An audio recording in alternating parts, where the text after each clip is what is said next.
So my name's Corey, and I'm going to demo Stuart Conrad's web browser and a couple of applications that I made for it. So a couple of years ago, I heard, about a year and a half ago, that somebody made a web browser for the TI, and I'm thinking, well, that's great. How is this even possible? So we're not talking about a web browser that's full HTML5 compliant with JavaScript and Flash and things like that. Basically, if you think back to simple hyperlinks, text, graphics, things like that is what this browser can support. And Stuart's done a great job of basically what he did, instead of trying to go after HTML and rendering it on the TI, which would be a really nearly impossible task, he invented kind of a subset of tags. He made a tag language called 99ML, and it has things like the paragraph tag, breaking BR tags, simple hrefs, things like that.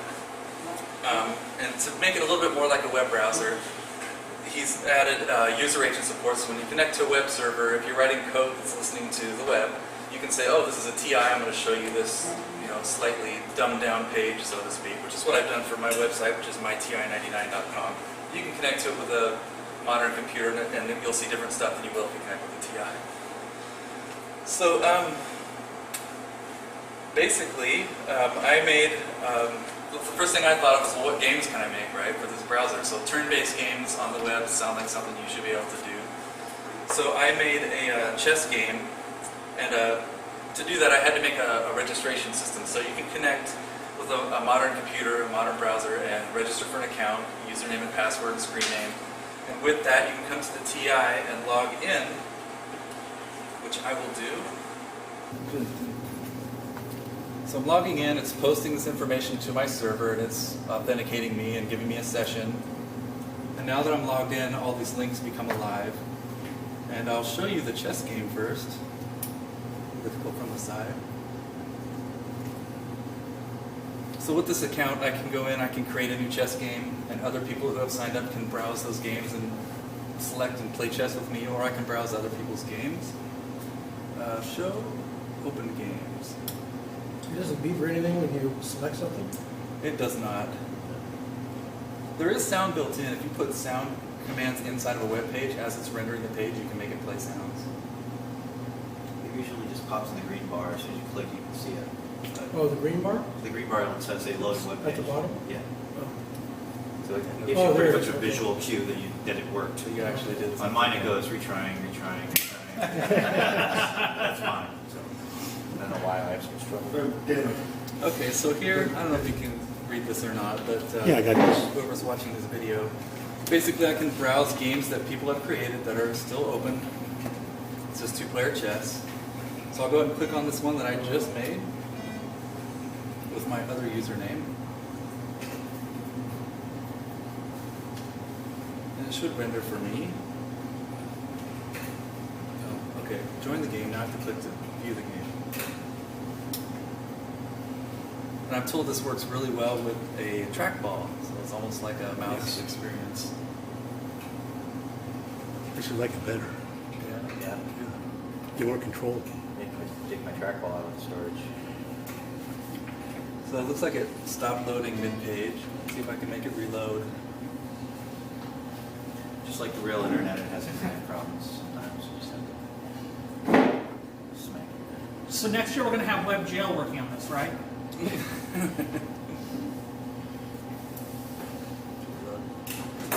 Things load. Yay! Okay, so here we have a chessboard. I'm the black pieces at the bottom. I can select a piece to move. And what I did for this, at first I tried making each one of these squares an href for any web programmers out there.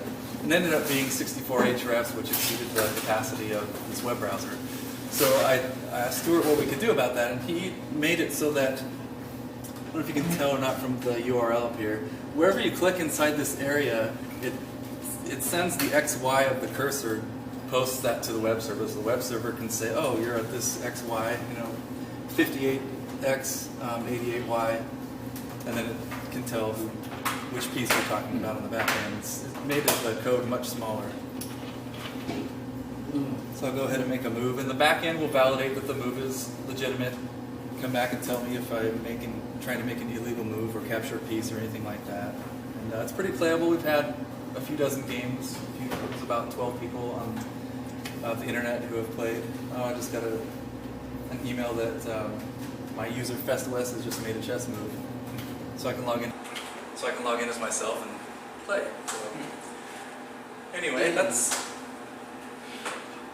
trying to read that from the side. So that's the basic chess game. I thought it'd be a nice first program for the browser as a proof of concept for playing internet games that you can just deliver. Well, it's not great, chess doesn't require a lot of speed.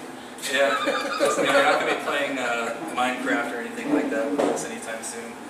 But for turn-based games, I think it's really appropriate. So I'm working on a battleship game next. I think it'd be kind of fun. Minefield? Minefield? I mean like a Minesweeper? Yeah. Yeah, something like that would work too. But I was interested in making games so you could play against other people. Let me go back and show you my second application, which is web-based email. So if you sign up on myti99.com, pick a screen name. That screen name will become your email address at myti99.com.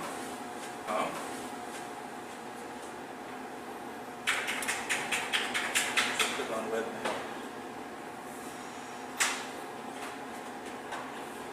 So I've made a very basic screen for composing, responding to emails, deleting emails. There's 3 folders that you can have emails in. Very basic implementation. Thought it'd be kind of cool. Kevin and I have been sending messages back and forth to each other. And you can send to other TI-99 people, or you can send email out onto the internet. And we'll see what happens when anybody's email address ends up getting picked up by spammers. We're going to have to do some serious filtering, because this thing, you know, just even a bounce message with all the cruft from the mail demons just fills up the screen on this. Yeah, I wish I'd known about that before I sent you an email message with my cell phone. Oh, we'll blank that out in the video. So we'll take that out in editing. So anyway, if anybody's interested in playing around with this, or I'm looking for feedback on making the experience better. If anybody is interested in making any web-based games that are turn-based, I'll share with you any code that I've put together. And I guess that's about it. I could show some of Stuart's demos. Let me show that before we end. Back to... I put a couple of links up here to show some of the abilities that this has. So I should say, we can't display, you know, JPEGs, GIFs, or standard web images, PNGs, anything like that. Yet. Such things are probably possible. Somebody could write a filter that would translate them and make the character definitions for the TI. But you can, so all those chess pieces I made with a character editor that I put together, then I found out there's a billion of them out there on the internet. Yes. After making my own in JavaScript. That's probably why there's none.